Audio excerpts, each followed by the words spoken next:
Hi guys, welcome back to our channel village life style vlogger. நம்ம இன்றைக்கி என்ன video பார்க்க போகிறோன்னா, எங்கள் தோட்டத்தில் நடுறதுக்காக கொஞ்சம் செடி வாங்க நர்சரி போயிருந்தோம்.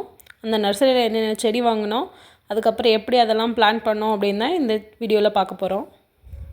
நான் இதில் கொஞ்சம் டிப்ஸும் கொடுக்குறேன், அதையும் ஃபாலோ பண்ணிங்கன்னா கொஞ்சம் நல்ல செடியாக பார்த்து வாங்கலாம். நம்ம நர்சரி போனோன்னா உடனே செடி வாங்கிடக்கூடாது. கொஞ்சம் நேரம் அதை சுற்றி பார்த்து என்னென்ன செடியெல்லாம் நல்லா இருக்குது, அந்த நர்சரி நல்லா இருக்கா அப்படின்னு சொல்லிட்டு நல்லா செக் பண்ணணும். அதுக்கப்புறம் தான் நம்ம செடி வாங்கவே ஸ்டார்ட் பண்ணணும். நாங்கள் போயிருந்த நர்சரியில் ஓரளவுக்கு எல்லா செடியுமே நல்லா தான் இருந்துச்சு. நாங்கள் அங்கே பார்த்து கொஞ்சம் செடியெல்லாம் வாங்கிட்டு வந்தோம். நம்ம ஒரு செடி வாங்குறதுக்கு முன்னாடி அந்த செடியோட இலையும் அதோட மண்ணும் நல்லா இருக்கான்னு சொல்லி பார்த்து வாங்கணும். நாங்கள் ஒரு 2-3 செடி வாங்கிட்டோம். அதை நாங்கள் எப்படி எங்கள் ஃபார்மில் பிளான் பண்ணுறோம் அப்படிங்கிறத பார்க்கலாம் வாங்க.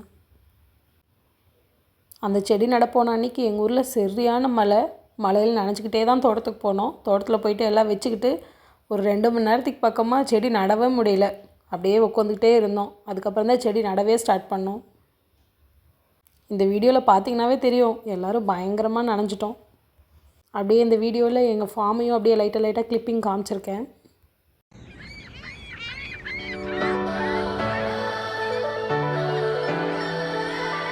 நாங்கள் நர்சரியிலேருந்து என்னென்ன செடி வாங்கிட்டு வந்திருந்தோன்னா, ஒரு சப்போட்டா, ஒரு சிகப்பு கலர் கொய்யாக்காய், 2 இட்லி பூச்செடி, அதுக்கப்புறம் ஒரு 7 டேஸ் ரோஸ் செடி அதுவும் வாங்கிட்டு வந்திருந்தோம்.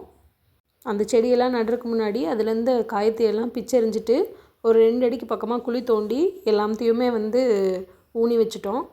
அதை சுற்றியும் அப்படியே பாத்தி கட்டின மாதிரி மம்டியை வச்சும் கட்டி விட்டுருக்கோம். அப்போ தான் தண்ணி ஊற்றினாலும் அந்த செடிக்குள்ளே நல்லா இறங்கும்.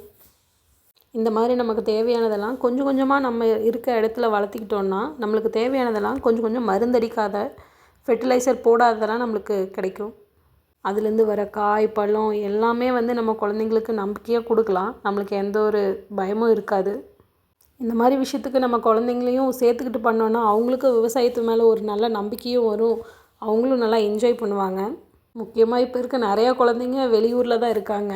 ஸோ அவங்களுக்கு இந்த மாதிரிலாம் நம்ம தான் கொஞ்சம் கொஞ்சமாக சொல்லி கொடுத்தோன்னா தான் இதெல்லாம் தெரிய வரும் அவங்களுக்கு. இதெல்லாம் நம்ம குழந்தைங்களுக்கு சொல்லி கொடுக்குறப்ப அவங்களுக்கு நல்லா இன்ட்ரெஸ்ட்டாகவும் இருக்கும், நல்ல ஆக்டிவிட்டியாகவும் இருக்கும்.